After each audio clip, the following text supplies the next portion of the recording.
మామూలుగా ప్రతిసారి అరిచినట్టు మాట్లాడలేను, కొంచెం నొప్పిగా ఉంది. మీరు సైలెంట్గా ఉంటే మాట్లాడాల్సింది మాట్లాడేస్తాను ప్లీజ్. ఈ ఒక్కసారికి అర్థం చేసుకోండి.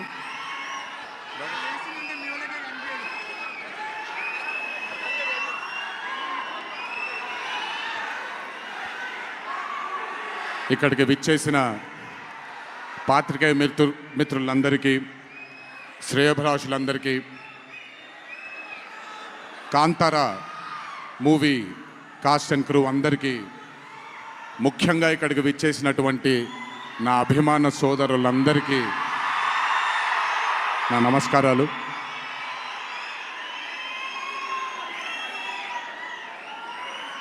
నాకు తెలిసి నా వయసు బహుశా 3 ఏళ్ళు 4 ఏళ్ళు అయి ఉంటుంది. మొట్టమొదటిసారి మా అమ్మమ్మ నన్ను కూర్చోపెట్టి, మా ఊరు ఇది కుందాపురా దగ్గరే మా ఊరు, చిన్నప్పుడు మేము కొన్ని కథలు విని పెరిగాము అని నాకు చిన్నప్పటి నుంచి కొన్ని కథలు చెప్పడం మొదలుపెట్టేది. అప్పుడు అర్థమయ్యేది కాదు, ఓహో ఇదేంటి, ఇది ఎప్పటికైనా ఇది నిజంగా జరుగుంటుందా, ఈ కథ నిజమేనా కాదా, ఇలాంటి ఎన్నో డౌట్లు నాకు. కానీ బాగా నచ్చేవి.